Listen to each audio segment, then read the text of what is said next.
warahmatullahi wabarakatuh. Ketemu lagi sama saya Cynthia Besti. Saya mahasiswi dari Prodi Pendidikan Islam Anak Usia Dini, Fakultas Tarbiyah dan Keguruan Universitas Islam Negeri Sultan Taha Saifuddin Jambi.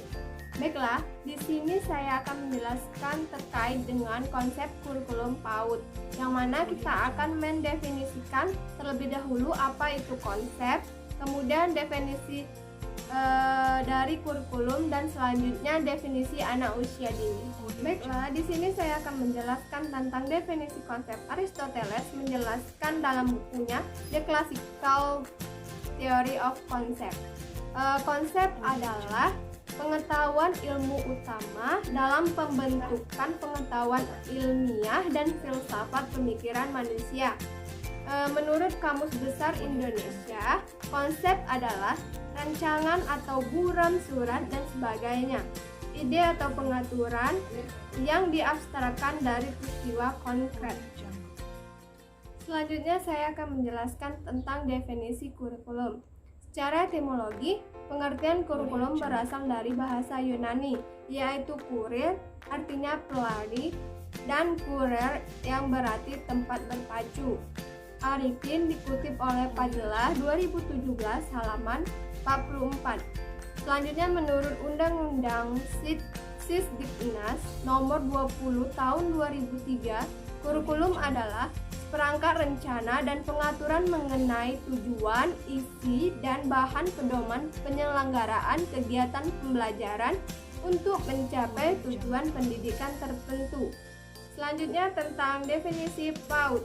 Menurut Undang-Undang Nomor 20 Tahun 2003 tentang Sisdiknas Bab 1 Pasal 1 Butir 14 menjelaskan bahwa pendidikan anak usia dini adalah suatu upaya pembinaan yang ditunjukkan kepada anak sejak lahir sampai dengan usia 6 tahun, yang dilakukan melalui pemberian rangsangan perkembangan jasmani dan rohani agar anak memiliki kesiapan dalam memasuki pendidikan yang lebih lanjut.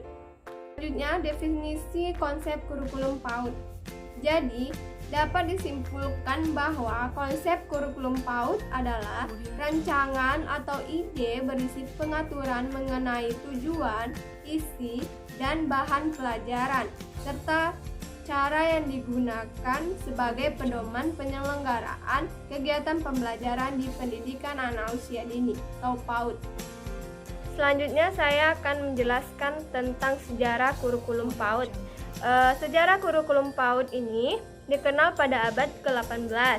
Pada abad ke-18 ini ada istilahnya ke kindergarten, yaitu yang artinya taman kanak-kanak, yang dipakai oleh Weber tahun 1837, yang mana pemikirannya untuk mendirikan sekolah khususnya anak-anak ini telah ada jauh sebelum itu.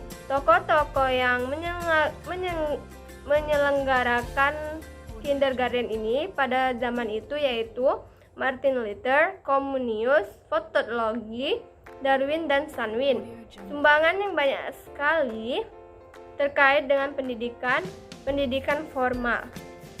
Hal ini didasarkan atas pernyataan bahwa anak laki-laki pada saat itu merupakan tulang punggung keluarga. Jadi tulang punggung keluarga itu mampu menghidupi keluarganya, mendidik, membimbing, dan mengarahkan anak-anaknya. Untuk itu, anak laki-laki sebaiknya harus membaca, menulis, dan berhitung.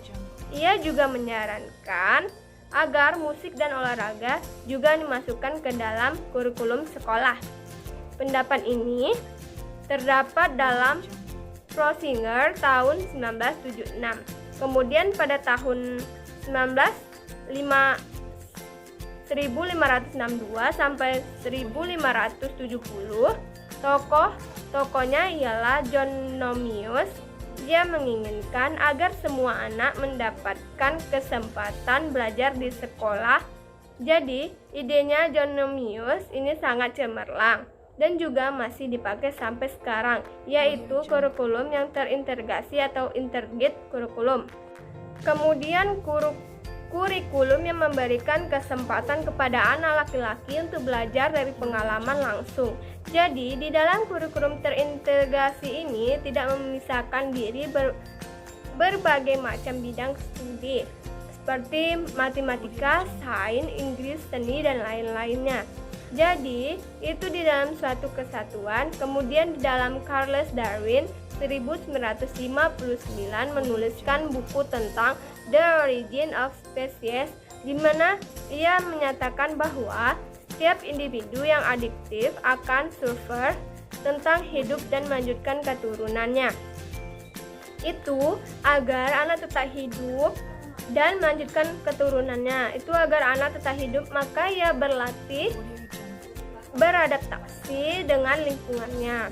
Di samping itu, para pendidik perlu menyadari adanya perbedaan antara individu yang berdampak pada cara belajarnya.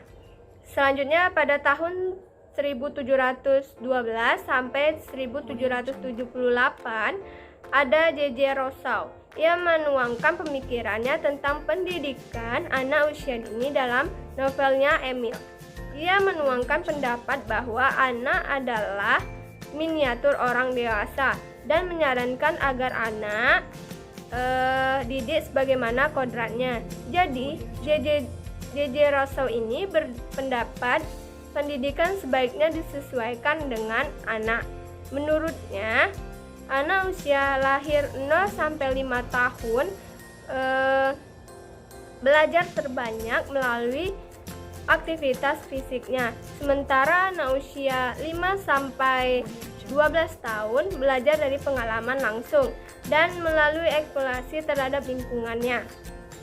Selanjutnya, pada tahun 1747 sampai 1827 ada Johann Lendrik Fotologi, yang ini juga dikenal sebagai bapak di bidang anak usia dini, bahwa yang menyarankan bahwa anak agar menyarankan belajar dari benda-benda real, relasi serta bermain dimasukkan ke dalam diri sebagaimana taman kanak-kanak.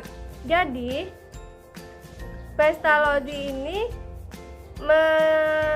mencetus teori bermain. Beberapa TK yang tercatat seperti Amos School di Amerika Serikat masih menekankan pembelajaran membaca, terutama membaca kitab suci.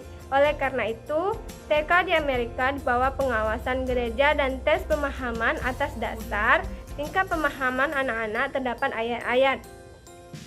Selanjutnya, pada abad ke-19 itu ada Friedrich Wilhelm Frommel yang juga pernah belajar dari Pestalozzi yang mendirikan kindergarten di Jerman pada tahun 1837. Yang menarik pada sekolah Frommel ini adalah adanya gift dan equivalent.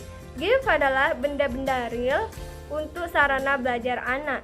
Kemudian yang berupa benda-benda tersebut seperti bangunan ruang, geometris, kubus, bola, kerucut. Sedangkan equation adalah sederetan aktivitas yang berurut. Jadi contohnya adalah menata balok menjadi satu bentuk bangunan. Frommel dilahirkan pada keluarga yang religius. Meskipun tidak pendapat dengan ayahnya yang mengerjakan agama secara dogmatis, konsep pendidikan anak yang ia tawarkan masih berwarna pemikiran yang religius. Ia berpendapat bahwa manusia adalah merupakan penghijauan tahap ide dari Tuhan. Maka dari itu, tujuan pendidikan merupakan Frommel ini akan dapat memahami antara kesatuan dirinya dengan orang lain, dengan alam semesta, dan dengan Tuhannya. TK model Frommel ini terus memiliki pengaruh yang besar dan berkembang sampai awal tahun 900-an. Oleh karena itu, Frommel juga disebut sebagai bapak taman kanak-kanak. Selanjutnya abad ke-20. Di abad 20 ini ada tokoh dari Maria Montessori yang ia dilahirkan di Italia pada tahun 70-an. Ia membuka sekolah di Roma, Italia tahun 1997 yang diberi nama Bimbingi, artinya rumah anak.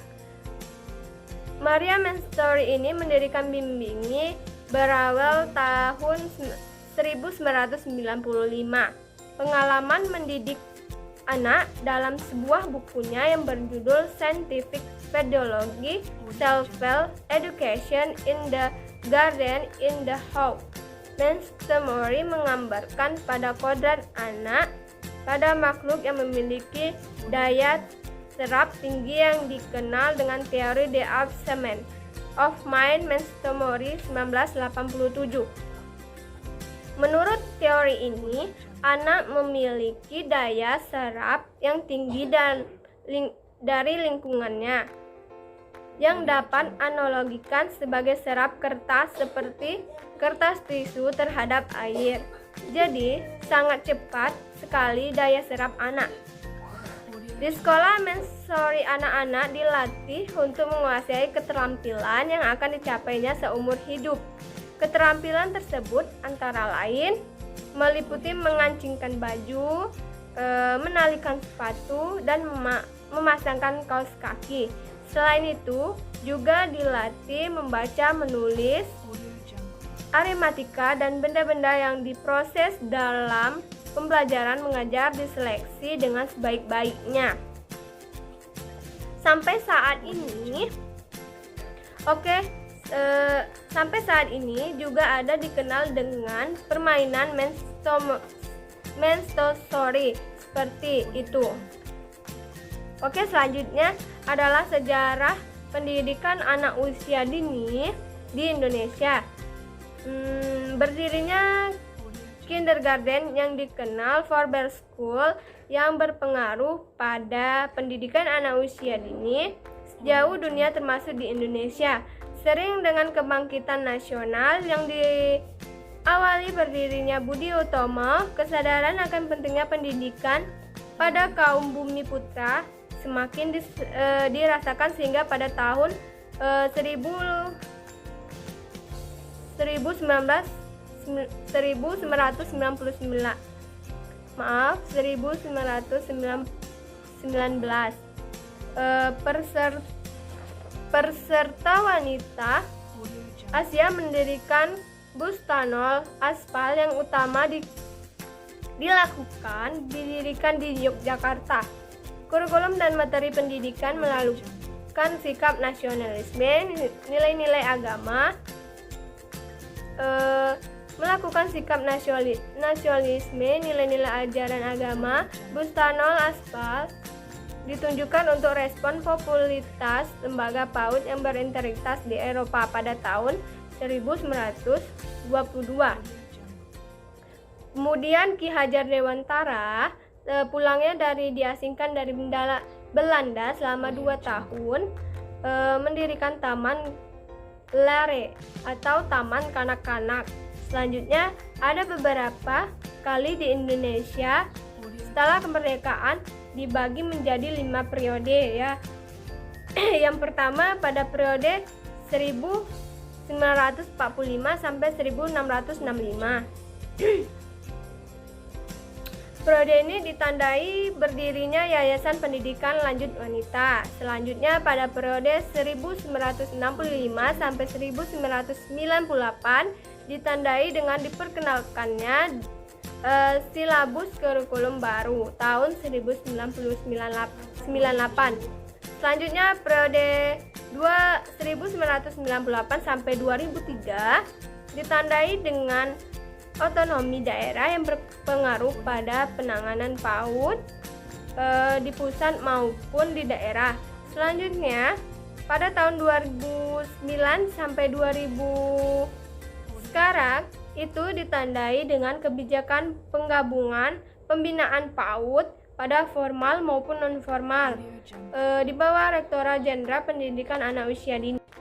Selanjutnya saya akan menjelaskan tentang tujuan kurikulum PAUD K13 ini. Kurikulum 2013, pendidikan anak usia dini bertujuan untuk mendorong berkembangnya potensi agar anak memiliki kesiapan untuk menempuh pendidikan selanjutnya. Tentunya potensi-potensi ini juga berkaitan dengan 6 bidang pengembangan, yaitu mulai dari bidang pengembangan seni, nilai agama dan moral, kognitif, bahasa, sosial emosional, dan pengembangan fisik motorik. Selanjutnya kerangka dasar kurikulum PAUD K13.